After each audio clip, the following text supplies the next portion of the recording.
अकबर के महल में कई कीमती सजावट की वस्तुएं थीं, लेकिन एक गुलदस्ते से अकबर को खास लगाव था। इस गुलदस्ते को अकबर हमेशा अपनी पलंग के पास रखवाते थे। एक दिन अचानक महाराज अकबर का कमरा साफ करते हुए उनके सेवक से वह गुलदस्ता टूट गया। सेवक ने घबराकर उस गुलदस्ते को जोड़ने की बहुत कोशिश की, लेकिन नाकाम रहा। हारकर उसने टूटा गुलदस्ता कूड़ेदान में फेंक दिया और दुआ करने लगा कि राजा को इस बारे में कुछ पता न चले। कुछ देर बाद महाराज अकबर जब महल लौटे तो उन्होंने देखा कि उनका प्रिय गुलदस्ता अपनी जगह पर नहीं है। राजा ने सेवक से उस गुलदस्ते के बारे में पूछा तो सेवक डर के मारे कांपने लगा। सेवक को जल्दी में कोई अच्छा बहाना नहीं सूझा, तो उसने कहा कि महाराज, उस गुलदस्ते को मैं अपने घर ले गया हूँ ताकि अच्छे से साफ कर सकूं। ये सुनते ही अकबर बोले, मुझे तुरंत वो गुलदस्ता ला कर दो। अब सेवक के पास बचने का कोई रास्ता नहीं था।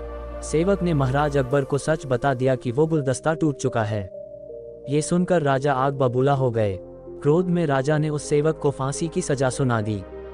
राजा ने कहा, झूठ मैं बर्दाश्त नहीं करता हूँ। जब गुलदस्ता टूट ही गया था तो झूठ बोलने की क्या जरूरत थी। अगले दिन इस घटना के बारे में जब सभा में जिक्र हुआ तो बीरबल ने इस बात का विरोध किया। बीरबल बोले कि झूठ हर व्यक्ति कभी न कभी बोलता ही है। किसी के झूठ बोलने से अगर कुछ बुरा या गलत नहीं होता तो झूठ बोलना गलत नहीं है। बीरबल के मुंह से ऐसे शब्द सुनकर अकबर उसी समय बीरबल पर भड़क गए। उन्होंने सभा में लोगों से पूछा कि कोई ऐसा है यहाँ जिसने झूठ बोला हो। सब ने राजा को कहा कि नहीं, वो झूठ नहीं बोलते। ये बात सुनते ही राजा ने बीरबल को राज्य से निकाल दिया। राज दरबार से निकलने के बाद बीरबल ने ठान ली कि वो इस बात को साबित करके रहेंगे कि हर व्यक्ति अपने जीवन में कभी न कभी झूठ बोलता है। बीरबल के दिमाग में एक तरकीब आई, जिसके बाद बीरबल सीधे सुनार के पास गए। उन्होंने जौहरी से सोने की गेहूं जैसी दिखने वाली बाली बनवाए और उसे लेकर महाराज अकबर की सभा में पहुंच गए। अकबर ने जैसे ही बीरबल को सभा में देखा तो पूछा कि अब तुम यहाँ क्यों आए हो। बीरबल बोले, जहाँ पनाह आज ऐसा चमत्कार होगा जो किसी ने कभी नहीं देखा होगा। बस आपको मेरी पूरी बात सुननी होगी। राजा अकबर और सभी सभापतियों की जिज्ञासा बढ़ गई और राजा ने बीरबल को अपनी बात कहने की अनुमति दे दी। बीरबल बोले, आज मुझे रास्ते में एक सिद्ध पुरुष के दर्शन हुए। उन्होंने मुझे ये सोने से बनी गेहूं की बाली दी है और कहा कि इसे जिस भी खेत में लगाओगे वहां सोने की फसल उगेगी। अब इसे लगाने के लिए मुझे आपके राज्य में थोड़ी सी जमीन चाहिए। राजा ने कहा, ये तो बहुत अच्छी बात है, चलो हम तुम्हें जमीन दिला देते हैं। अब बीरबल कहने लगे कि मैं चाहता हूं कि पूरा राज दरबार यह चमत्कार देखे। बीरबल की बात मानते हुए पूरा राज दरबार खेत की ओर चल पड़ा।